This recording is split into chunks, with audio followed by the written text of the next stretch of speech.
Perfeito.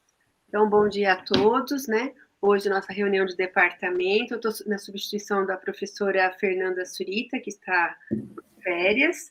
Eu sou Patrícia Heder, né? Também sou da obstetrícia.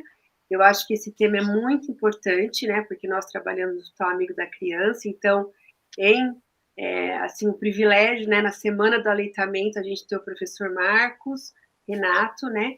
Da UFMRG, né? Então, ele vai nos apresentar uma aula, bastante orientações, né, sobre o aleitamento também. O professor Marba, o professor Sérgio Marba, que é no nosso departamento aqui, também da pediatria. E depois também a gente vai ter os comentários da doutora Cecília, né, que é o TCC dela também, aleitamento, né. Eu acho que é muito oportuno e muito importante, porque eles estão diretamente ligados, né, com essa discussão, né, do aleitamento, da reeducação das mulheres, né, porque antes era já uma coisa mais subordinada, a mulher engravidava, tinha o filho e já ia para a amamentação. Hoje é mais cultural mesmo, eu acho que tem que voltar essas culturas, né? Então, eu acho que o professor aí, Marcos, vai nos dar bastante orientações sobre isso. Então, eu abro o professor Marcos. Quem tiver alguma dúvida, o professor Sérgio primeiro, para ele dar o bem-vindo. E quem tiver alguma pergunta, alguma solicitação, pode ir colocando no chat, tanto pelo YouTube como aqui pelo Meeting, e a gente vai tentar responder todos. O professor Sérgio vai coordenar as perguntas para a gente conseguir perguntar para o professor Marcos, professor Sérgio, para a professora Cecília, tá bom? Muito obrigada, professor Sérgio, por favor. Então, bom dia a todos. Queria agradecer aí o espaço, né, da gente fazer essa reunião, que é uma reunião conjunta hoje com a Divisão de Neonatologia, o Departamento de Tocoginecologia. Nós temos aqui na sala médicos, professores, enfermeiros, fonoaudiólogos, então é um time psicólogos, né, time social, então é um time aí multiprofissional que requer realmente esse assunto. Como a Patrícia já falou, nós estamos agora nessa semana, agora de 1 a 7 de agosto, né, justamente aí vivendo aí a semana do aleitamento materno de 2022. Então, todos os anos existe uma campanha, né, sobre esse assunto que tem a intenção de proteger, promover e dar suporte a essa ação fundamental para o desenvolvimento dessas crianças. E esse ano, então, a Aliança Mundial para a Ação da Amamentação, junto com a OPAS, a Organização Mundial de Saúde, a Unicef, Ministério da Saúde, estão falando, então, estão tendo como tema fortalecer a amamentação, educando e apoiando. Então, esse é o tema deste ano. A cada ano eles vão mudando os temas, né? E eu acho que esse tema é um tema bastante oportuno, né? A gente sabe que um país precisa de educação, a gente precisa de ter apoio para que a gente consiga que essas mães amamentem seus filhos. Então, para falar sobre isso, a gente teve aí um prazer enorme de estar contando com o professor Dr. Marcos Renato de Carvalho. Ele é médico pela Universidade Federal do Rio de Janeiro, e ele é professor do Departamento de Pediatria da Faculdade de Medicina dessa universidade, e é um grande colega nosso aí, um especialista em amamentação, que tem uma experiência imensa nesse assunto, participando aí de diversos comitês, assessorias, cursos, especialização, projetos ligados à amamentação, tem um currículo aí extensíssimo em prol do aleitamento materno. Ele também é editor de um livro muito famoso, que é a Amamentação Bases Científicas, do portal aleitamento.com. Então, Marcos, muito obrigado pela sua participação, prazer imenso ter você aqui. Nós vamos, então, pedir para que você faça a apresentação e depois a gente vai abrir para algumas perguntas e alguns comentários de alguns colegas aqui que estão presentes. Então, prazer enorme ter você aqui em Campinas, online, né? Mas vamos lá que a gente está numa luta aí para aumentar nossas taxas de aleitamento materno. Obrigado, Marcos. Um grande abraço para você. Professor Sérgio, professora Patrícia, professora Mônica, todo o pessoal da tocoginecologia, da neonatologia, da enfermagem também. É uma honra voltar à Unicamp que é uma universidade que eu admiro muito e acompanho o trabalho de vocês com enorme interesse. É uma honra muito grande, agradeço muito o convite. E temos também aqui a professora Cecília Freire, que vai ser nossa convidada debatedora, porque ela apresentou recentemente um trabalho de conclusão de curso da especialização em aleitamento, justamente sobre esse tema do ensino da amamentação. Vocês sabem, nós estamos comemorando esse ano 30 anos das Semanas Mundiais de Aleitamento, né? É algo bastante significativo. E o tema desse ano é fortalecer a amamentação, educando e apoiando, né? E eu vou falar um pouquinho também da Revolta da Loco, que vocês vão entender o que é, e também a Revolta do Slogan, que é uma revolta nova que surgiu há 2 dias. A gente é muito revoltado, né? Fica sempre questionando as coisas, mas sempre no bom sentido, né? Então, vamos entender o tema dessa semana e por que estamos aqui. Vamos ver. Estou tentando aqui passar os slides que estavam passando bem até agora. Agora deu uma travadinha. Vamos ver.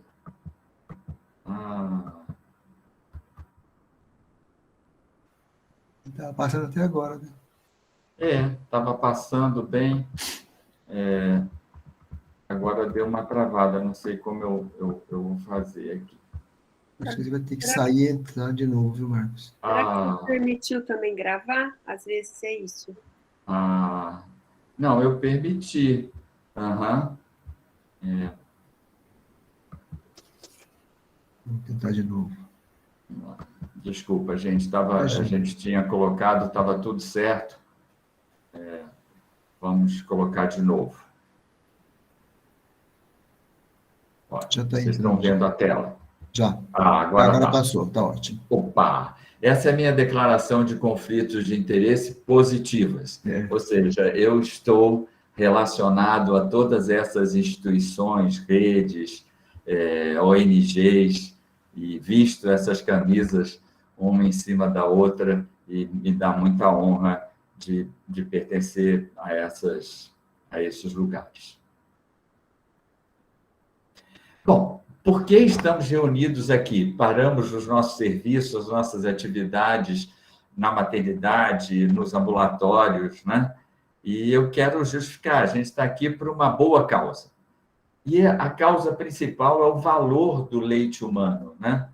E eu pensei assim, se o leite humano viesse embalado e tivesse um rótulo falando do seu valor nutricional ou do seu conteúdo, como é que seria, né, esse rótulo? E aí eu tive vendo, né, o rótulo teria que ter várias páginas, não caberia numa embalagem, né? Porque o leite materno é um sistema complexo e também ele não é único. Tem o leite precoce, que é o leite da mãe prematura, tem o colostro, tem o leite de transição, tem o leite maduro, e tudo isso varia muito o conteúdo. Fora as vitaminas inúmeras, fora os minerais que o leite materno apresenta como um alimento completo, né?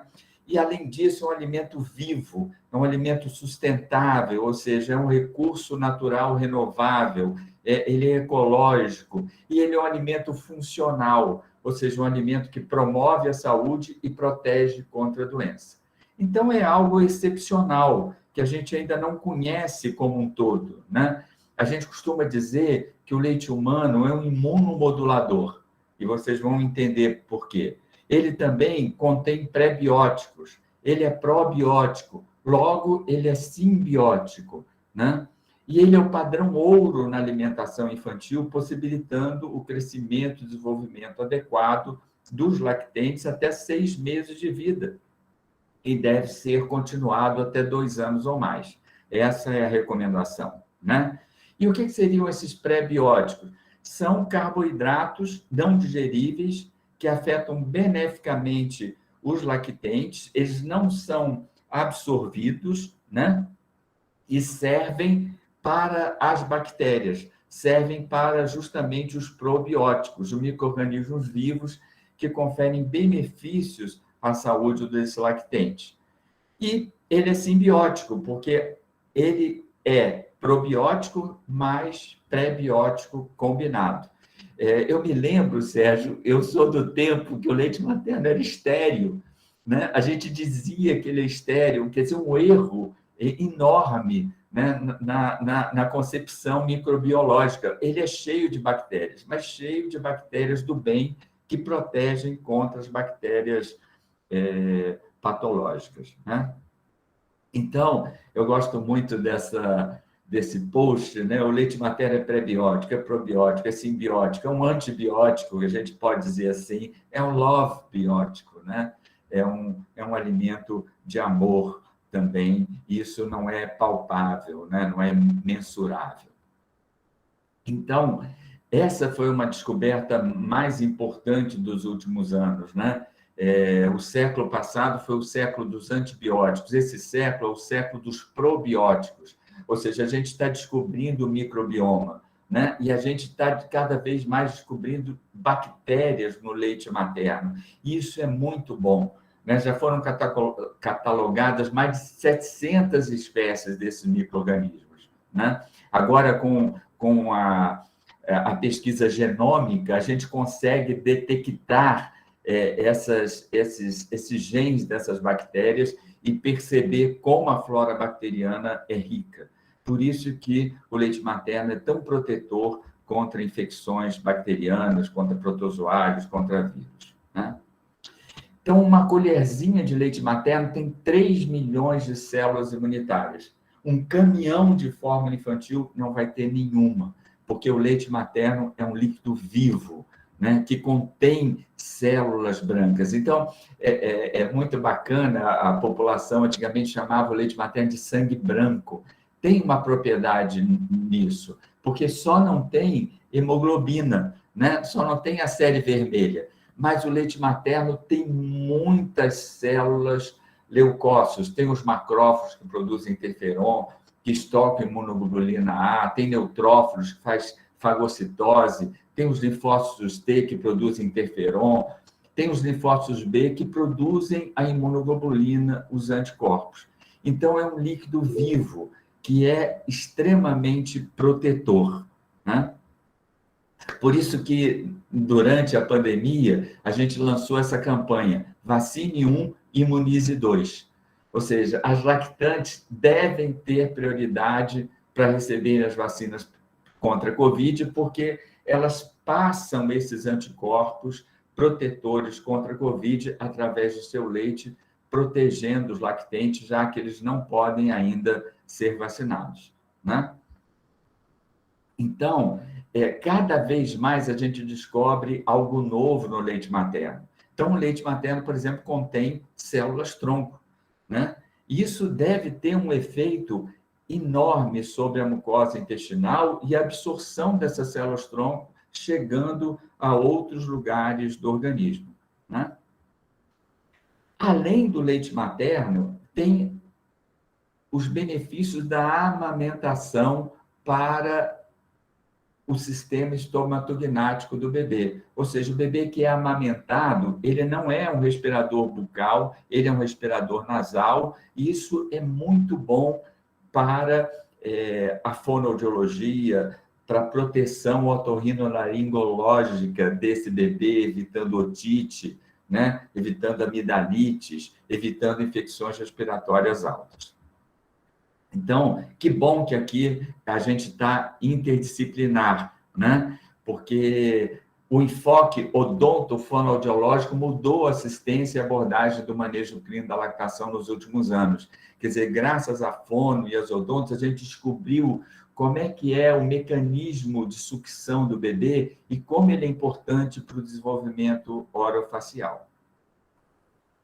E há muitas vantagens para a mulher que amamenta, né? Ela não é espoliada, né?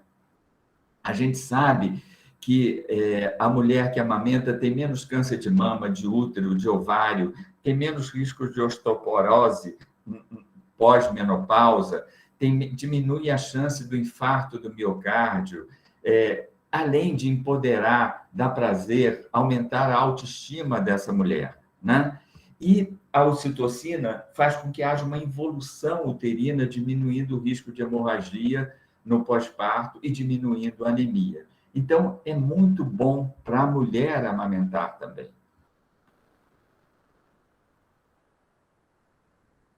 Repito a pergunta, por que estamos aqui reunidos justamente agora, no dia 4 de agosto, nessa semana? E essa história merece ser recuperada, né? Graças à Declaração de Nociente, de 1990, porque foi um documento apoiado por uma iniciativa global da OMS, do Unicef, de outras agências internacionais, pedindo a proteção, a promoção e apoio ao aleitamento materno, ou seja, que os países implementem políticas públicas de amamentação. Cada país tem que ter uma comissão nacional pró-aleitamento. Isso foi muito importante. E foi criado no ano seguinte a UABA, justamente para divulgar esse importante compromisso firmado, que o Brasil também firmou com a Declaração de Inocente. E a UABA é especialista na promoção da amamentação, como a IFAM é especialista na proteção à amamentação, né? Então, promover significa incentivar, difundir, fazer um marketing social. Isso é muito importante, porque os governos não têm feito esse marketing. E a gente errou muito ao fazer publicidade do aleitamento. Com tristeza, eu mostro esse pôster de 1980, um pôster feio, né, que não incentiva, né, que é triste, né, é sem cor, né? Então, a gente precisa educar para a promoção do aleitamento materno, né? A gente precisa se capacitar no marketing do aleitamento materno. Felizmente, a gente melhorou, né? Graças aos publicitários, ao pessoal de comunicação, a gente conseguiu aprimorar mais a publicização da amamentação. E, em 1992, a UABA cria a Semana Mundial de Amamentação. Então, a primeira Semana Mundial de Amamentação foi em 1992. Então, recapitulando, em 1990, 1º de agosto é o Dia Mundial da Amamentação, porque foi o dia que foi assinado a Declaração de Nociente. Em 1991, cria-se a UABA, e a UABA, em 1992, cria a Semana Mundial de Amamentação. E o Brasil é privilegiado, porque em 2017 a gente criou o Agosto Dourado, amplificando em 4 vezes a nossa Semana de Amamentação, o que é uma excelente ideia, né? E a primeira Semana Mundial de Amamentação não foi comemorada no Brasil, porque não chegou a tempo. Naquela época não tinha internet, vinham os impressos pelo correio. E quando chegou aqui, a gente já havia passado o 1º de agosto, a primeira semana de agosto. O tema foi a importante iniciativa Estar Amigo da Criança, que estava recém-lançada pelo Unicef e pelo OMS. E, felizmente, esse tema foi repetido em 2010, né? Vamos cumprir os 10 passos, porque em 2010 a gente já tinha internet e conseguia difundir mais os 10 passos para o sucesso do aleitamento materno. Então, o que a gente vê é que cada ano a gente tem um tema. Em 2008, por exemplo, foi apoio. Nada mais natural que amamentar, nada mais importante que apoiar. Amamentação, participe e apoie a mulher.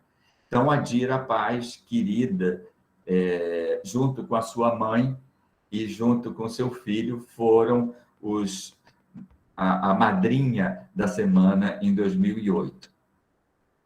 Em 2008, se o assunto é amamentar, apoie a mulher em primeiro lugar. Esse foi um outro slogan do movimento de aleitamento em relação à Semana Mundial. E essa questão do apoio se repetiu várias vezes. Em 2013, também foi esse o tema: apoio às mães que amamentam. Próximo, contínuo e oportuno, né? E a gente precisa educar para o apoio ao aleitamento, né? Há técnicas de apoio, né? Por exemplo, uma delas é o aconselhamento, que foi tema de 2013.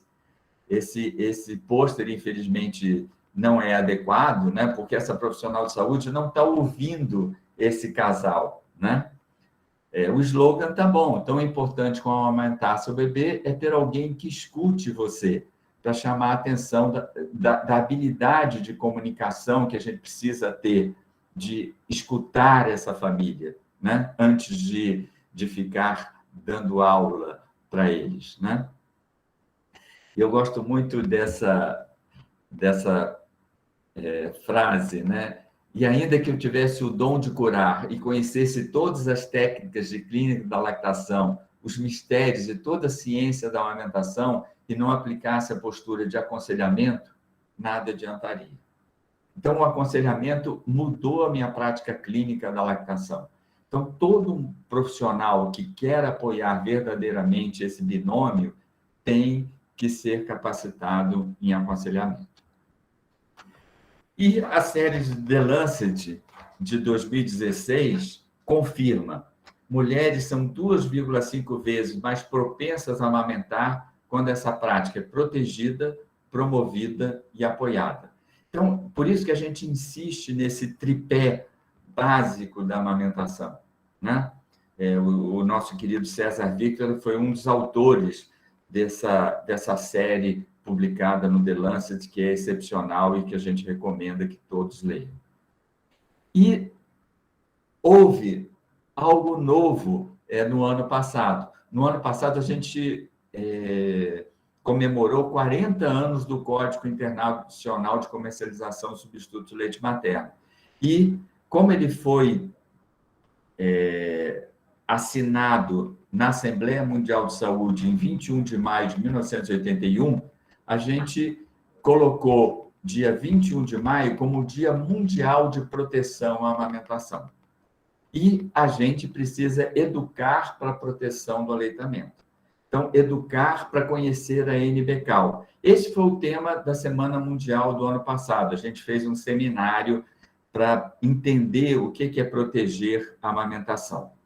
Em 2020, a gente fez um seminário preparatório para amamentação para um planeta saudável, tema desse ano 2020. Então, a gente tem feito esses seminários preparatórios para capacitarmos, para a gente fazer uma semana com mais conteúdo, com mais qualidade. E esse ano não foi diferente. Em junho, a gente fez esse seminário preparatório para a Semana Mundial de Amamentação, com vários conferencistas, uma delas é a Cecília, que está aqui, tentando aprofundar esse tema. O que é educar para a amamentação? Como se educa para a amamentação, né? É educação lato sensu ou educação restrita, né? Estrito sensu? E a gente disponibilizou vários documentos, alguns documentos eu vou mostrar aqui, e foi muito interessante. E um dos problemas que a gente tem todo ano é como traduzir o tema da Semana Mundial. Repara que é Step Up for Breastfeeding, Educate and Support. E Step Up significa colocar para cima, colocar em evidência, né? E Step também não significa degrau ou passo, mas significa também suporte, tempo, educação e lugar. A gente não conseguiu fazer essa tradução literal, porque é uma expressão muito americana. Então, por isso que a gente colocou aqui fortalecer a amamentação, educando e apoiando. E a gente fez a revolta da logo. O que é a revolta da logo? Eu não sei se vocês repararam que a logo desse ano tem essa seta para cima, né? Essa seta causou estranheza na gente, porque é uma seta que indica o símbolo masculino, o símbolo de Marte, né? E o símbolo de Marte, representado por esse escudo e essa seta, é o deus da guerra, é o símbolo do homem, pelo fato de carregar atributos característicos do gênero masculino, tal como a força física. Então, a gente achou extremamente inoportuno, porque não tem a ver com o tema da Semana Mundial, colocar o homem em evidência, né? Você vê que o ângulo da seta é semelhante ao ângulo do símbolo masculino, então não tem como não ver o símbolo masculino. Então, o que a gente fez? A gente tentou cortar esse símbolo masculino e deixamos assim. Por quê? Porque a gente já está numa sociedade que o machismo é estrutural, né? Então, a gente resolveu fazer esse ato de desobediência civil, né? Tirando essa seta. Vocês verem que aumentou o feminicídio ultimamente na pandemia, né? Então, a gente tem que colocar essa questão do gênero em pauta e discutir o machismo e evitar esse protagonismo patriarcal, né, masculino. Então, essa é a revolta da Louco. Espero que vocês compreendam. Bom, e o tema da semana é o ensino da amamentação. E o que significa ensino da amamentação? Essa é uma tese de doutorado da nossa querida Maria Lúcia Ferrari Cavalcante, da Faculdade de Saúde Pública da USP. Vocês vão dizer, mas é uma tese de 1982, né? Vai fazer 40 anos essa tese. E é uma tese linda, eu tenho ela em casa e foi muito importante para mim, porque ela provou, e para mim, para o Programa Nacional de Aleitamento, né? Ela provou que o pessoal de saúde tem conhecimentos insatisfatórios ou ausentes em temas básicos da lactação, como psicofisiologia, controle, vantagens, aspectos práticos e resolver problemas. Olha, se a gente aplicasse esse questionário que deu fruto a essa tese hoje, talvez fosse semelhante os resultados, tá bom? Por que eu digo isso? Porque nesses últimos 40 anos não mudou o currículo de aleitamento nos cursos de saúde. E a gente não vê uma política do Ministério da Saúde, do MEC, em educar pró-aleitamento. Eu separei esse livro da Organização Pan-Americana de Saúde, é um livro de 1990, muito interessante, que fala justamente sobre educação para a amamentação. É fruto de um seminário e que resultou nesse livro. E eu separei algumas coisas para vocês. Por exemplo, o que teria no currículo para o ensino dos profissionais dos profissionais de saúde? Por exemplo, histórias das práticas da amamentação. Descrever o histórico da amamentação até a atualidade. Por exemplo, no Brasil, quando Pedro Álvares Cabral chegou aqui, todos nós estávamos amamentando. As indígenas amamentavam exclusivamente em livre demanda, né? E o desmame precoce foi introduzido pelos portugueses, né? Então, a gente precisa entender isso. Então, qual é o conteúdo básico, qual o método de ensino, qual o material impresso e audiovisual, que outros recursos a gente pode lançar mão e que perguntas para avaliar. Eu acho genial isso. Por exemplo, fatores socioculturais, tecnológicos e políticos que influenciam a amamentação no Brasil, né? Explicar como essa sociedade contemporânea utiliza, por exemplo, as fórmulas infantis, as mamadeiras, as chupetas, né? Então, eu ontem consegui digitalizar esse livro, porque ele não tem em formato digital, e vou disponibilizar as partes mais importantes desse livro, no nosso SlideShare. E a nossa querida Cecília Freire apresentou no nosso seminário o seu TCC sobre o ensino de aleitamento durante a graduação de medicina. Olha só, isso que ela descobriu para a medicina serve para enfermagem, para nutrição, para fono, para odonto, tá bom? Porque todos os profissionais de saúde precisam ter conhecimentos básicos sobre a amamentação. Então, a Cecília Freire indaga por que os alunos de graduação, né? Então, é pouco abordado, né? E esses profissionais precisam entender quais as informações erradas e práticas inadequadas estão associadas às piores taxas de aleitamento. E a formação médica atual, falta um currículo formal de educação em aleitamento. Depende muito da presença de determinados professores que se interessam pelo tema, né? E tem conhecimento teórico e habilidades práticas ainda insuficientes, tem que aumentar isso, né? E os médicos recém-formados não se sentem seguros em resolver problemas de amamentação e dar suporte à família. Então, há muitas barreiras, né? Porque cada vez mais o currículo dos profissionais de saúde é mais cheio, né? Mas a gente precisa ter um espaço para promoção da amamentação, esse espaço para prevenção, e também a gente tem que ter uma educação médica continuada. E tem muitas oportunidades, não só na grade curricular, mas no ambulatório, na maternidade, que é amiga da criança, na clínica de saúde da família, na unidade básica, que é amiga da amamentação. Tem que haver treinamento prático fora do curso PIGIS, né? Eles têm que ter oportunidade de ver outras mulheres e outros profissionais orientando a amamentação. Então, a Cecília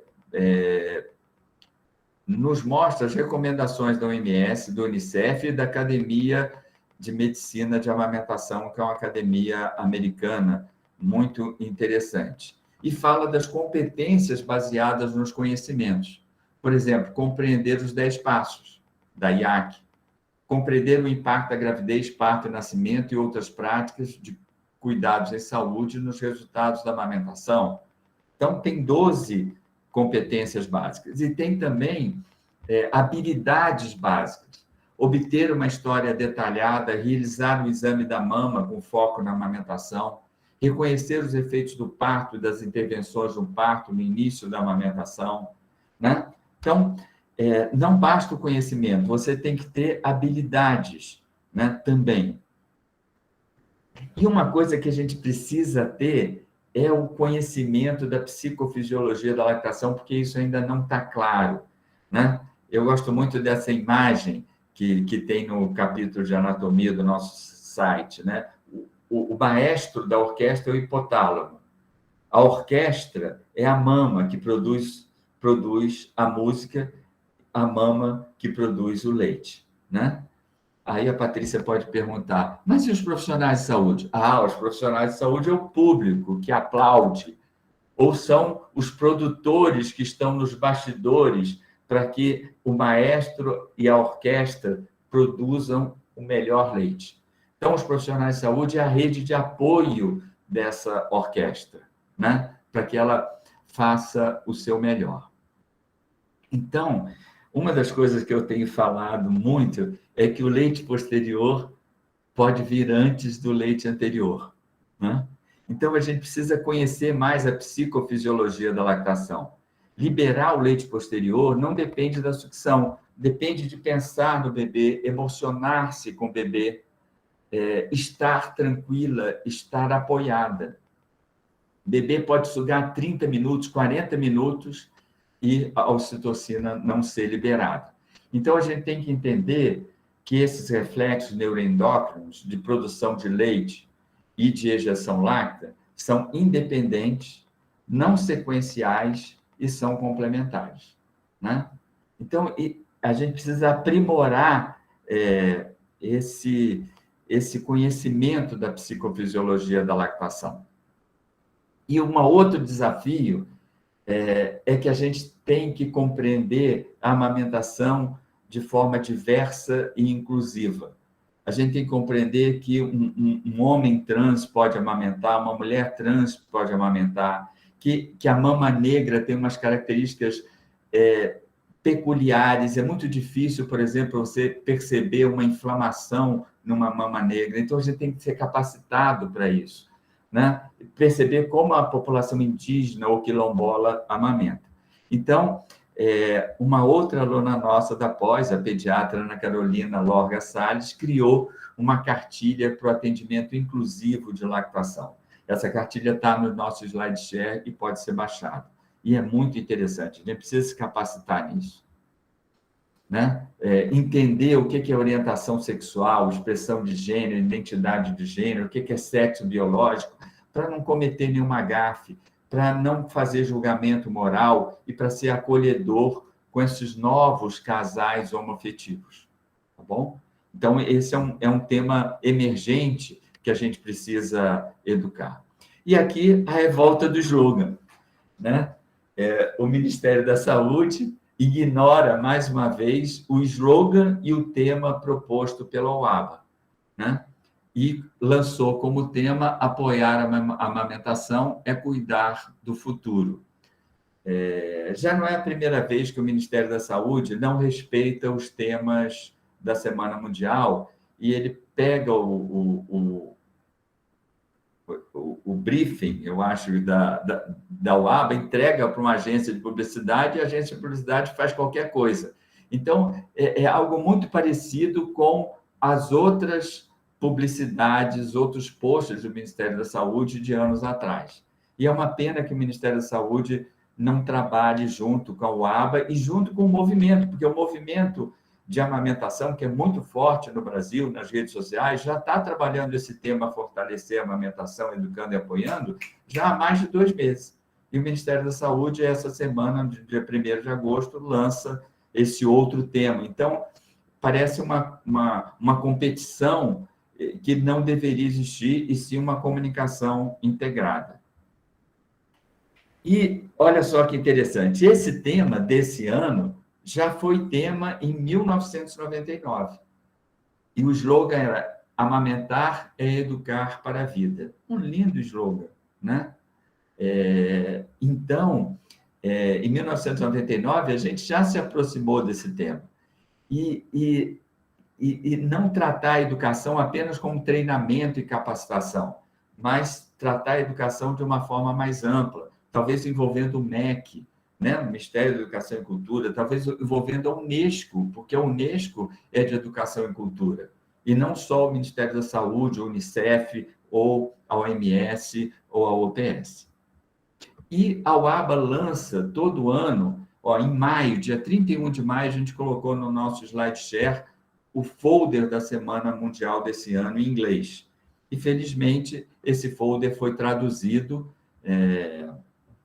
por alguns companheiros e está em português, e vocês podem baixar. E esse folder está os folders da UABA estão cada vez mais complexos, né?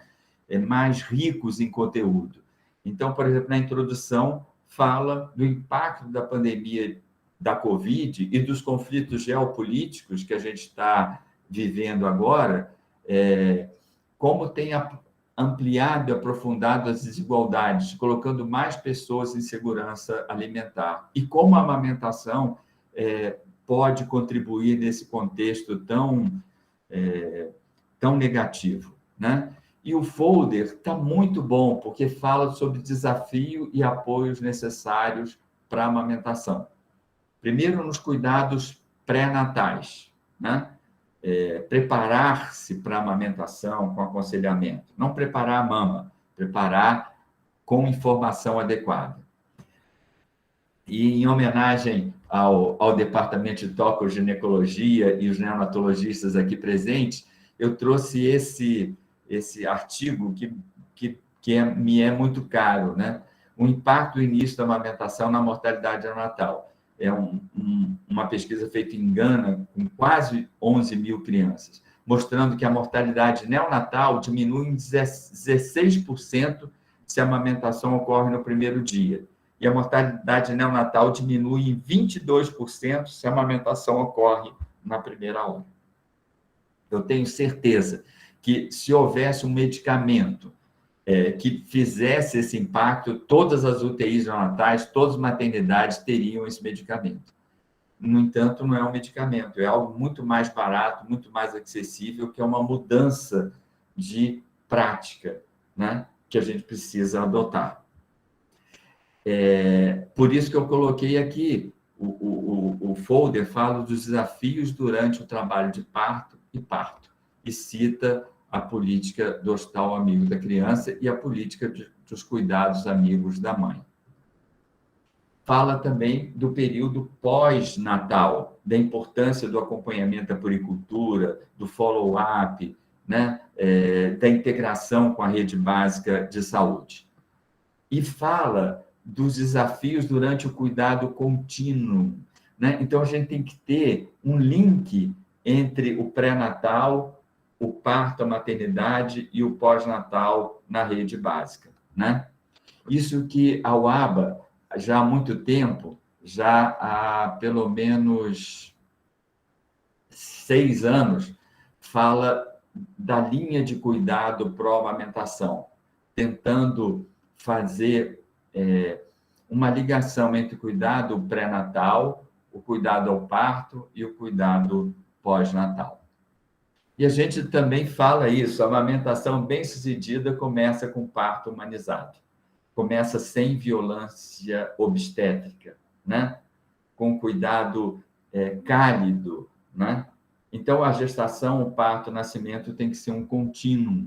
No nosso livro, a gente tem um capítulo sobre o contínuo da amamentação, falando da importância dessa humanização perinatal. E eu queria só mostrar para vocês como alguns municípios já estão implementando essa política. Essa é uma experiência de Caçapava do Sul, no Rio Grande do Sul, que montou uma linha de cuidado em amamentação, que é justamente tentando fazer esse link entre pré-natal, parto, alta da maternidade e puerpério pós-parto. Então, é possível e é um dever da gente fazer essa cadeia de calor que a UABA nos propõe, porque não tem a rede de frio das vacinas, então, na amamentação, a gente teria a cadeia de calor, né? E esse folder, que vale a pena vocês terem, discutirem, fala também de circunstâncias especiais e emergências, né? Em calamidades, né? Para a gente não doar leite e sim fazer um apoio mais específico às nutrizes. Fala também de circunstâncias especiais, quando o bebê nasce prematurinho, então a importância do banco de leite, a importância do método canguru, das técnicas de translactação, né? E fala também do protagonismo dos profissionais e serviços de saúde. E aí é que entra a gente, né? E fala lá os papéis, a educação e a formação dos protagonistas na cadeia de calor. E aí a UABA colocou aqui vários profissionais, mas esqueceu de alguns, fonoaudiólogos, esqueceu de odontólogos. Então, a gente colocou aqui uma lista de profissionais que podem se envolver na cadeia de calor. Um osteopata, um laser terapeuta, embora não seja para todos a laser terapia, porque tem um boom, né? O psiquiatra, a psicóloga, né? A consultora de amamentação, o especialista de amamentação certificado pelo IBCLC, a puericultora, que existe essa formação na Argentina, né? Então, muitos profissionais estão envolvidos na amamentação e têm que ser chamados para nos ajudar. E aqui, ele fala também no folder dos conselheiros da amamentação, dos grupos de apoio, dos consultores certificados, tentando colocar o papel de cada um, né? As doulas também, os médicos de família, os médicos generalistas, as obstetrizes, as enfermeiras obstetras, os obstetras, que são essenciais, né? Os pediatras e os formuladores de política também, os gestores. E nós da academia também, como docentes, né? Membros da comunidade, os empregadores. Eu, por exemplo, agora estou numa empresa aqui em São Paulo, que é uma empresa que tem um banco de leite, o único banco de leite privado do país, né? O Lactário. Muito interessante, eu vim conhecer essa experiência. Os ambientalistas, os grupos religiosos, os pais, os parceiros, né? Os avós. Eu tenho uma amiga enfermeira que dá curso para avós, né? Porque mudou completamente a orientação de amamentação de uma geração para outra, né? A mídia, os jovens. Então, concluindo, porque eu quero ouvir vocês e a gente debater, esse está no folder da UABA também. Se preparar para a amamentação, para iniciar a amamentação, para estabelecer a amamentação, educar para manter a amamentação, para proteger e para fortalecer a amamentação. E hoje à tarde eu vou participar desse simpósio Lactare. Quem quiser continuar discutindo a amamentação, é um simpósio que vai estar aberto no YouTube, e eu vou falar sobre esse tema, mas também falando um pouquinho do papel das redes sociais, e a gente vai lançar um aplicativo de aleitamento gratuito, que em breve vocês vão ter, tá bom? E eu pergunto, e o que você fará para celebrar a Semana Mundial desse ano? Para terminar, quero fazer uma proposta e um desafio para a Unicamp. Inclusive, quero chamar a Helenice, professora de enfermagem, que também me convidou. Que tal a gente fazer um seminário interdisciplinar sobre o ensino de aleitamento na graduação e pós-graduação? A gente faz junto Unicamp, o FRJ, o USP, pede apoio do Unicef, da OPAS, da Unesco, do MEC, do Ministério da Saúde, da Associação Brasileira de Ensino Médico, tá bom? A gente pode fazer isso o ano que vem, para ver se a gente se instrumentaliza mais e discute propostas para a gente ampliar quantitativamente e qualitativamente o ensino do aleitamento nas profissões de saúde. Bom? Muito obrigado, gente. Muito obrigado, Marcos, pela sua excelente explanação. Foi muito bacana, né, a gente ouvir você falar. E eu queria, então, dar um espaço, então, aí para a Cecília, né, Freire de Carvalho. A Cecília é médica nossa aqui, ela atua atualmente na Unidade Básica de Saúde, aqui junto com o Departamento de Pediatria, mas ela fez a residência aqui, né, fez a formação dela em Rio Preto, em São José do Rio Preto, e vem trabalhando nessa linha, né, Cecília? E falar um pouquinho, então, assim, dessa questão, que eu acho que já perguntando, né, Marcos, que durante a sua apresentação eu estava pensando, justamente na questão das ferramentas que a gente tem que utilizar de ensino, né? Porque a questão do aleitamento, a gente está posto, né, que ele é importante, isso aí já está posto. Mas eu fiquei pensando, enquanto você falava, assim, e você tocou um momento da sua apresentação, isso aí, qual que é a metodologia de ensino? Como é que a gente ensina, já que esse ano o tema é educar, como que a gente ensina isso, né? E talvez a Cecília tenha algumas dicas para a gente aí desse trabalho que ela fez no TCC. Cecília, por favor, obrigado pela sua participação. Obrigada, gente. Obrigada, professor Sérgio, né? Professora Mônica, Patrícia, professor Marcos, que falou para falar um pouquinho. Fiz a especialização do professor Marcos, né, em aleitamento materno, 2020-21, e aí no final, na hora de escolher o TCC, eu acabei escolhendo esse tema, principalmente da graduação, né, porque o impacto da palavra do médico, apesar de toda a cadeia que envolve o apoio ao aleitamento, ele é muito importante, independente da especialidade, né. Então, fui tentar buscar artigo, não achei artigos brasileiros, assim, importantes, mas americanos, europeus tem bastante falando desse déficit, né, na formação básica, né, do profissional. E aí, por isso que eu fui elencando ali as dificuldades, e a principal é a falta de ter um currículo mesmo, né, estruturado. O que o médico precisa saber no final da faculdade, sem ser só o aleitamento é bom, né? Porque isso daí todo mundo sai, né, sabendo. Mas também manejar, saber as dificuldades, que é possível, né? Que hoje em dia a gente tem muito recurso. E pelo que eu vi, do que eu li em todos os lugares, e no Brasil, e até na própria Sociedade de Pediatria, né? Fica muito restrito ao aleitamento no momento da maternidade, né? Da neonatologia. Então, nasce, tem todo o apoio, né? Aí na Unicamp tem bastante também, nos hospitais amigos da criança, naquela primeira hora de vida, enquanto tá ali. Mas e o depois, né? O depois, que é quando eu tô lá na UBS com os alunos, que a gente vê a dificuldade maior, né? O manejo, as dificuldades que a mãe tem, ou a volta ao trabalho, ou todos os mitos, todo mundo, mas já tem 4 meses, 5 meses, já tem que desmamar, já está grande. Então, aí vem os desafios maiores.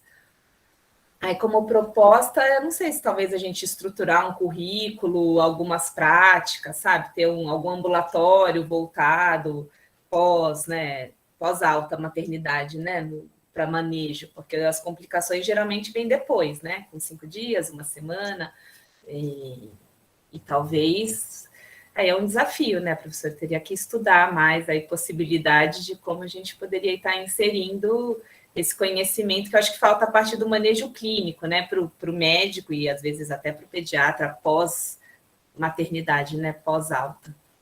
Mas aí teria que estudar habilidade de comunicação, né? Eu fiz também uma pós também de habilidade de comunicação em aleitamento, que eu acabei agora, e eu ainda não fiz o TCC, mas que eu acho que eu vou escolher isso também como tema, o ensino de habilidade de comunicação na graduação, porque a gente também tem pouco, né? E isso impacta bastante também, eu acho, aí no nosso atendimento, né?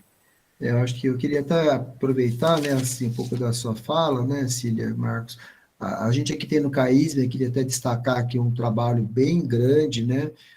Nós temos uma equipe de educação continuada, que a gente pode trazer esse, né, acho que é o convite, logicamente que o seu convite é extensivo a todos, evidentemente, mas a gente tem uma estruturação aqui de uma educação continuada, onde nós fazemos aí, não só nessa semana, mas de maneira recorrente aí, toda a parte da educação, né? Mas eu concordo, né, e queria também ouvir um pouquinho o Marcos falar, da gente estudar um pouquinho as questões das técnicas de ensino, que hoje estão muito em moda, né, até por conta da pandemia, a gente ampliou nosso horizonte, questões aí de outras possibilidades de ensino, então a gente passou, né, a Mônica aqui, que também coordena aí a iniciativa Hospital da Amiga da Criança, o método Canguru, nós tivemos que fazer todo o nosso treinamento online, né, nós mudamos o método Canguru todinho online, o que é complicado, né, porque tem muita questão né, de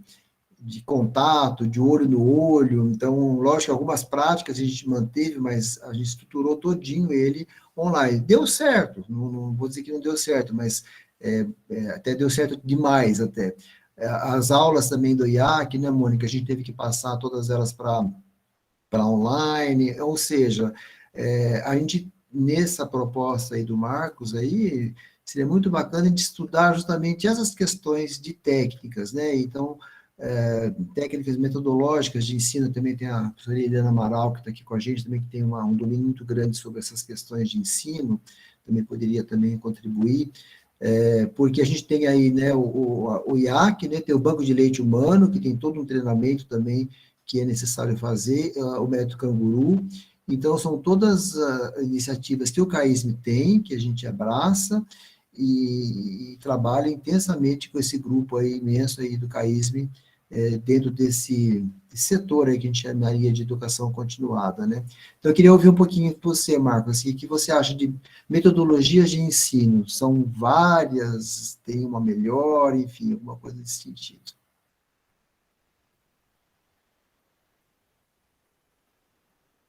Acho que ele não escutou. Você está sem... Você quer responder, Marcos? Sérgio, a Eliane Martorano... Eliana.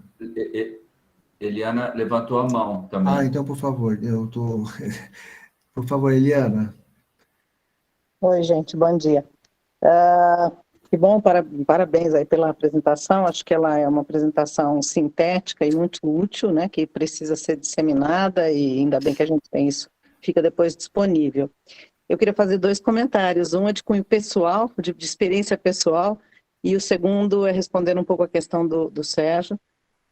Sobre experiência pessoal, para o Marcos que não me conhece, eu sou professora titular de obstetrícia, Marcos, e quando eu tive minha filha, que já faz 30 anos, com todo o meu treinamento, capacitação, etc., etc., para mim o que fez a diferença foi realmente perceber na prática o apoio de alguém que me orientava o como fazer, tá? Então, eu acho que essa questão do como fazer e discutir de fato os truques e tricks com a paciente são essenciais, e em particular da pega inicial. Tem me chamado muita atenção o número de pacientes que têm reclamado já de fissura durante a internação de alojamento conjunto. E a minha suspeita, na verdade, acho que algum dia eu até conversei com o Sérgio e Mônica talvez sobre isso, mas como nós temos hoje essa política muito bem estabelecida do contato na primeira hora, a sensação que eu tenho é que se perdeu de alguma forma essa coisa da orientação bem inicial de como é que a gente faz uma boa pega para evitar lesão. Então, usando isso como exemplo, mas quero chamar a atenção para o fato de que eu, com toda a minha titulação e experiência há 30 anos atrás, eu não era titular, obviamente, mas a diferença foi uma enfermeira, que o Sérgio sabe bem quem foi, que esteve comigo, que explicou, não é assim, veja, tem que entrar desse jeito, etc. Tá? Eu queria chamar atenção para esse fato, porque definitivamente nossos alunos residentes não têm noção desta orientação muito prática, muito simples, que faz a pessoa aprender o que é uma boa pega, que é a história de você amolecer, né, sob a areola, drenar o que tem embaixo da areola, para que aquilo fique macio, para que crie a pressão negativa. Bom, então esse é um primeiro comentário que eu queria fazer. O segundo comentário, a Cecília falou, bom, como é que a gente vai fazer? Talvez criar um ambulatório. Eu queria falar que a nossa experiência de teleorientação na obstetrícia tem sido muito feliz. E acho que hoje, com o recurso da gente se ver assim como eu estou fazendo com vocês, que eu estou me falando com vocês pelo meu celular, claro que nem todos os pacientes vão ter celular dessa maneira, mas eu acho que a gente precisa explorar mais isso. Então, ter um disque amamentação que permita as pessoas pedirem orientação, e elas estão lá, estou aqui com meu neném no colo, estou filmando, você está vendo, olha, mais para lá, mais para cá, faz assim, faz assado. Volto a dizer, uma coisa extremamente prática, que eu acho que é essa necessidade, e ter resposta no momento do seu desespero. Porque ter a resposta agendada para na consulta daqui a 15 dias com o pediatra não vai resolver, né? Então, a gente tem um monte de experiências de liga, né, Sérgio, aqui na Unicamp, tem a liga do trauma, tem a liga da GO, tem a liga do isso, da liga do aquilo. Na minha opinião, poderia ter um plantão de amamentação feito através, agora, ainda melhor, com o recurso digital que permite você ver a paciente, não só falar com ela, né? Então, só pensando aí nessa questão. E, claro, habilidade de comunicação, amamentação é um tema transversal, gente. Dá para, agora que nós estamos na fase da reforma, né, Sérgio? Nós estamos em toda uma discussão de reforma curricular, Marcos. Então, dá para pegar a amamentação como eu falava que na minha época era, como é que era? Mieloma múltiplo, estava em todas as disciplinas. A gente pode pegar a amamentação e botar em todas as disciplinas, porque ela vai na anatomia, na fisiologia, na bioquímica, na imunologia, entendeu? Ela cabe em todo lugar. Então, acho que assim, tem que disputar um espaço nessa mudança de currículo, que é sempre uma disputa de espaço, e botar a amamentação como um eixo transversal, Sérgio. Eu achei muito bom, porque a Eliana, ela é nossa coordenadora dessas ações, né, dentro da Faculdade de Ciências Médicas, e trabalha justamente na questão do currículo, né? E nós estamos agora justamente discutindo o novo currículo, né, Eliana? Por isso que eu pensei na questão da onde colocar na carga, né, na grade curricular desses alunos, que é uma grade que a gente sempre discute muito, que é muito centrada na doença, esses temas, né? Não é uma tarefa fácil, você sabe que não é uma tarefa fácil, porque a gente vai competir com, né, os ultrassons de última geração e patologias complexas, né? Mas eu acho que é uma momento de reflexão mesmo, né? Da carga horária, da grade horária, como fazer, foi uma coisa também que eu tinha notado aqui, vendo que você também estava, inclusive, na plateia aqui. Marcos, por favor. Professor Sérgio, obrigado, professora Eliana, você tem razão. Agora a gente tem uma tecnologia que pode ser muito nossa aliada, né? Inclusive com profissionais supervisores também, com mais competência, supervisionando outros que estão dando orientação mais na ponta. Mas, professor Sérgio, sabe uma técnica boa? Eu coloquei aqui no chat. É que os alunos, os nossos alunos, aprendem muito mais com o que a gente faz do que com a gente fala. Então, por isso que é muito importante a gente ter hospitais universitários, hospitais de ensino, que sejam hospitais amigos da criança. E rede básica de saúde que seja treinada pela estratégia Amamenta Alimenta Brasil ou pela iniciativa Unidade Básica Amiga da Amamentação. Então, eles vivenciando isso, amplia muito a capacidade deles de entenderem, de compreenderem, né, a amamentação. A gente tem aqui a professora Roseli, tá, levantou a mão. A professora Roseli é uma médica assistente aqui da neonatologia, Marcos. Roseli, por favor. Bom dia, agradecer imensamente, né, essa explanação e esse debate, e o que eu queria acrescentar, e já concordando com o que foi dito aqui, eu acho que disputar realmente o currículo com outras coisas não é fácil. O que a gente tem discutido na reforma curricular, no comitê que eu estou participando com relação à segurança do paciente, é que, da mesma forma, seja algo transversal e que cabe em qualquer lugar. Eu concordo plenamente sobre isso. E que o momento do internato, né, do quarto ano, a hora que vai para o UBS, eu acho que ter modelos de professores que conseguem dialogar com a mãe para que o aluno também consiga aprender o que dizer para essa mãe, eu acho que é uma estratégia relevante, né? Ter pessoas capacitadas com facilidade de fazer uma comunicação simples, mas que atinja o ponto, né? Uma outra coisa importante que eu gostei muito do que vocês disseram é a questão do ouvir, né? Eu acho que não tem receita de bolo para todas as mães. A gente se depara aqui, por ser um hospital de referência, com vários cenários, e de mães que já chegam com uma experiência anterior ruim. Então, como é que a gente vai conversar? Algumas já vêm definidas que não querem amamentar, e a gente sabe que a gente tem que respeitar o desejo da mulher, mas como que a gente pode contribuir para que ela mude de ideia? Não no sentido de falar leite materno é bom, algumas já falam, não, eu sei que é bom, mas eu quero dar fórmula. Então, a gente tem a nossa opinião. Hoje eu falei sobre esse assunto com os alunos, porque tinha um caso desse na nossa unidade. Então, eu gostaria de ouvir um pouquinho os professores e os debatedores aqui sobre isso, né? Se concordam ou não com essa observação, mas o que dizer e como argumentar com aqueles que já têm uma experiência ruim. Concordo plenamente com a professora Eliana, né? O primeiro dia, a gente tem conversado muito com a enfermagem, que tem que ser, né? Eu sei que a gente tem as limitações, às vezes, de RH, mas precisa ser uma mamada auxiliada, porque se você já lesa o mamilo no primeiro dia, a chance de ter sucesso depois vai dificultando. Então, eu concordo plenamente com essa observação da professora Eliana Amaral. E uma outra questão, já que a gente tem obstetrícia aqui, é algo que nunca me passou pela cabeça de fazer na orientação de alta, talvez eu não tenha presenciado e não pensei sobre isso, é justamente a questão da segurança, né? Vocês usaram a expressão do leite branco, então tem muitas propriedades, o leite materno não tem a menor dúvida, mas tem uma única contraindicação formal, que é o HIV, e infelizmente hoje, bem nessa semana, a gente está com uma criança de aquisição pós-natal, de HIV, né? Hoje a gente está com a mãe aqui tendo um terceiro filho, nasceu, e o segundo se contaminou possivelmente entre o nascimento e até hoje. Uma mãe que amamentou por aproximadamente 3 anos de idade, e nesse meio tempo ela ficou grávida agora e tem uma gestação onde foi diagnosticado um HIV positivo dela e do marido.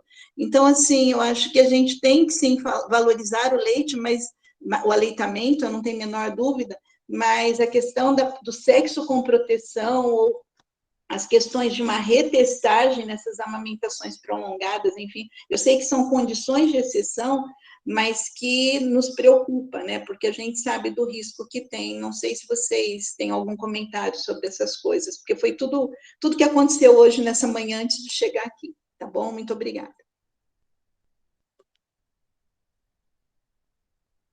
Queria só retomar essa ideia da professora Eliana, né, da amamentação ser um tema transversal em várias disciplinas, na anatomia, na histologia, por exemplo, dizendo que é uma glândula apócrina, e isso tem a ver com o leite posterior, porque parte da glândula faz parte da secreção, com a DIP, como a professora Roseli falou, com endócrino, explicando o prolactinoma, como é um reflexo neuroendócrino, né? Obstetrícia, pediatria, a saúde coletiva também, né? Então, a amamentação não ser só uma coisa do obstetra ou do pediatra ou da equipe neonatal, perinatal, mas está em outros lugares. Eu queria só complementar o que a Roseli falou, Marcos, uma opinião minha também. A questão dessa mãe que chega já não querendo amamentar, né? A gente discute muito isso no canguru, né? Que também é a mesma coisa. Você queria que a mãe faça a posição canguru depois que ela ficou 60 dias internada dentro de uma unidade neonatal e que você queira que ela seja reinternada e comece a amamentar o seu filho, que teve uma série de problemas, enfim. A gente discute muito esse ponto, que, na verdade, né, pegando o canguru, mas tem tudo a ver com o aleitamento materno, que a criança nasceu há 30 dias atrás, ou 60 dias atrás, né? E nunca se falou com ela sobre esse assunto. E a gente quer que naquele dia ela aceite uma situação de que ela tem que sair da casa dela, ser reinternada numa unidade, ficar com o seu filho no peito, da posição canguru. Elas falam não, né? Elas falam não, porque não tem como você fazer isso de uma hora para outra. Então, respondendo um pouquinho, né, Roseli, quando essa mãe chega dessa maneira, para mim, é porque ela foi mal orientada, né? A gente quer que ela consiga fazer todo esse processo de amamentação, que não é simples, num dia, né? Nós temos hospitais hoje, você sabe, né, Marcos, que dão alta com 12 horas de alta. Não tem como você ter uma lactação dessa maneira, né? Então, eu acho que a mãe que fala não, para mim, é uma mãe mal orientada, porque uma mãe que foi bem orientada, e que tem plena consciência da importância, dificilmente ela deixaria de amamentar, a não ser em alguma situação específica, enfim, né, não vamos generalizar. Mas a gente tem discutido muito essa questão da educação, no caso da mãe, né, diretamente, e aí tem toda essa questão da transversalidade, de que nós queremos tudo naquele dia não dá mesmo. A gente perdeu o time lá atrás, quando ela engravidou, ou quando ela pensou em engravidar. Quer dizer, nós sabemos que o maior impacto da mudança de comportamento é antes da gravidez, na verdade, né? Então, você vê como é complexo a nossa tarefa de ensinar, né? De qualquer maneira, e complementando, e também até pegando um pouquinho da sua opinião, hoje nós temos, na questão mais assim do privado, né, uma quantidade muito grande de pessoas fazendo esses aconselhamentos, né, aconselhamentos de amamentação. Eu acho que eles funcionam muito bem, mas é para uma parcela muito restrita, né. Eu também tive uma experiência pessoal recente que só se conseguia amamentar quando eu contratei uma profissional que fazia esse serviço, e a minha filha, né, e ela amamentou e continua amamentando até hoje, mas eu tenho certeza que se fosse só sem esse apoio, ela não teria conseguido. Então, queria um pouquinho ouvir a sua opinião, Marcos, em relação a esse preparo aí, ou despreparo, né, quando essa mãe chega, porque isso é fundamental, e essa questão dessa proliferação de pessoas aí nesses nesses blogs, enfim, nesse treinamento. E só mais um depoimento, assim, mais uma questão, eu acho que, às vezes, né, a mãe, né, que não foi preparada, ela está tão sobrecarregada, né, que às vezes esse próprio aleitamento nessa primeira hora de vida acaba sendo um problema, né, porque é muita pressão naquele momento do parto, né, e eu sou totalmente favorável a esse aleitamento na primeira hora de vida, mas desde que ela seja conversada, acolhida, e isso tenha sido feito, né, feito uma parte aí do seu plano terapêutico de parto também, né? Acho que era isso. Você quer responder, Marcos, ou a gente passa para... A A Patrícia quer fazer um comentário, Isso. a gente junta tudo.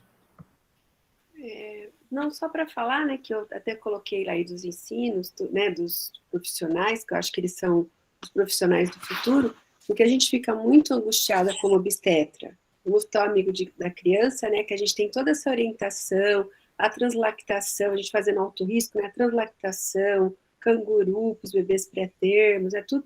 Quando elas voltam para a revisão de parto, né, geralmente são as pacientes patológicas, todas quase estão em uma amamentação mista, né?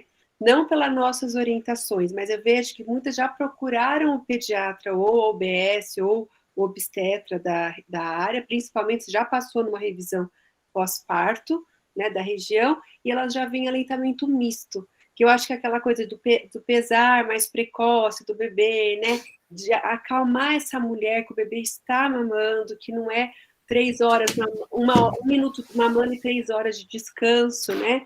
Então elas pensam muito nisso, que o bebê tem um tempo rápido para mamar e depois ele tem que descansar. Então eu acho que esse nosso, ainda nosso intervalo, essa nossa reeducação, por isso que eu falei no início da reorientação, né? Desse apoio familiar, então talvez o professor Sérgio estava dizendo, né, de ter uma orientação mais assídua, né, o professor Rodolfo colocou aí, na Holanda eles dão precoce, mas tem um aleitamento, tem uma assistência domiciliar, né, porque a educação também dos países desenvolvidos são diferentes, né, a mulher hoje, ela prefere comprar o leite do que amamentar, ela acha que a licença maternidade é para ela fazer as coisas dela também em casa, e não cuidar do bebê e da prole dela, né, daquele bebezinho que chegou. Eu acho que isso que é importante, essa reeducação, essas cartilhas, né, para a gente continuar isso no no dia a dia dessa mulher, né? Então, parabéns, muito obrigada, professor.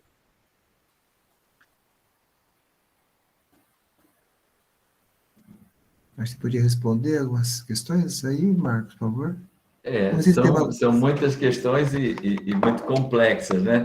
Mas a Cecília também deu uma pista. A gente cumprir mais o passo 3 da IAC, né? Que a gestante e seus familiares, o companheiro, companheiras, avós e a rede de apoio, receberem informações sobre a amamentação antes, né, da experiência do parto e da amamentação, para que elas possam começar bem, começar entendendo a importância e convocando uma rede de apoio, porque a amamentação é um ato da mulher, mas a mulher não amamenta sozinha, ela precisa ter uma rede de apoio grande, né? E a questão das consultoras de amamentação, realmente elas podem ajudar muito. Se um profissional não consegue dar essas informações, ele pode ter uma equipe que trabalhe com ele, né? Uma enfermeira especialista em amamentação, uma consultora, uma fono, né? Para que ele possa lançar mão para apoiar essa nutriz que precise, caso ele não tenha disponibilidade ou competência clínica. É lógico que está havendo uma proliferação de consultores de amamentação e a gente tinha, de algum modo, melhorar a qualidade da atuação das consultoras. Por isso que existem os consultores de amamentação certificados com título internacional, né? É importante que a gente tenha também esses especialistas em amamentação, né? E que eles sejam reconhecidos pelas nossas sociedades profissionais, pelos nossos conselhos profissionais.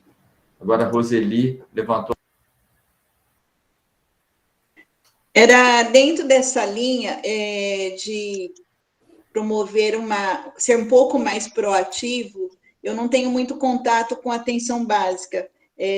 Já trabalhei muito tempo em hospital privado e a gente tinha um curso para pais no pré-natal, que na minha opinião, era muito interessante, porque além da gente falar das questões da amamentação, a gente falava das dificuldades iniciais mesmo, que especialmente os pais de primeira viagem estão submetidos, né, e o nível de estresse. Então, eu achava muito proveitoso aquela experiência. Eu não sei se, aqui no CAISM eu sei que não tem, mas não sei se na atenção básica existem esses cursos para pais, sabe? Podia ser uma sala de espera, que ao invés de ficar lá naquele tédio esperando, eu não sei se existe alguma ação, né? Eu acho que legal ter consultores para depois, mas aquele que já teve problema, você resgatar, às vezes é mais difícil do que se você já pudesse se antecipar em algumas coisas. Não sei qual é a opinião de vocês sobre isso. Eu acho que, como a gente colocou, né, são várias estratégias, né, então, na verdade, são várias metodologias de trabalho aí, né, para a gente enfrentar, mas acho que a gente está tudo dentro dessa proposta que o Marcos fez para a gente, provocativa aí, para a gente trabalhar num projeto aí né, dessa construção aí coletiva, porque esse é um assunto que requer realmente uma discussão bem mais ampla, e o tema justamente desse mês, mas se estende a todo ano, que é como fazer, então, a educação, como ensinar essas questões, né? Então, está dentro desse escopo aí, né? Eu queria, acho que nós estamos já, né, sem pergunta já, e acho que já estamos no nosso tempo aqui. Eu queria agradecer imensamente, Marcos, pela sua participação, foi um prazer enorme ter você aqui, né? E vamos realmente efetivar, eu não estou vendo se a Helenice está aqui, a gente pode convocar aí também ela através da enfermagem, para a gente levar à frente esse projeto aí de uma discussão mais ampla sobre esse tema, né? Então, eu queria agradecer mais uma vez aí a sua disponibilidade, a Cecília, todos os participantes, o Departamento de Tocoginecologia pela abertura desse espaço, junto com a neonatologia. Agradecer a todos, aí um bom fim de dia e de tarde, e passar a palavra para a Patrícia fazer o encerramento. Obrigado. Então, eu só queria agradecer, né, ao professor Marcos, ao professor Sérgio, todos né, os profissionais aí da neonatologia, porque eu acho que é sempre muito interessante, nós como obstetras sempre usamos muito, a Cecília nos ajudou demais aí, né, também com as orientações, com o que ela trouxe. Eu queria encerrar, mas eu vou dar a palavra para o professor Marcos encerrar para a gente a aula, e eu só queria lembrar que semana que vem nós não vamos ter reunião do departamento, porque temos Congresso Paulista, né, e todos os professores estarão, né, contratados no Congresso. Então, a semana que vem nós não teremos. Então, eu queria só passar para o professor Marcos para ele encerrar a excelente explanação e aula dele para a gente encerrar nosso dia. Muito obrigada a todos, muito obrigada por todos os participantes. Professor Marcos. Eu agradeço, foi uma oportunidade muito boa de debater com vocês. Surgiram muitas questões e muitos desafios, né? Eu só queria lembrar que existe a estratégia Amamenta Alimenta Brasil, que é uma estratégia do Ministério da Saúde para capacitar os profissionais da rede básica. E no estado do Rio de Janeiro tem uma política pública que chama Unidade Básica Amiga da Amamentação, com 10 passos próprios para a rede básica. Então, a gente tem muita coisa pela frente e não esqueçam da proposta do seminário sobre ensino de aleitamento para o ano que vem, tá bom? Já. Obrigado. Obrigado, gente. Um abraço. Um bom dia para todos. Um abraço. Bom dia a todos.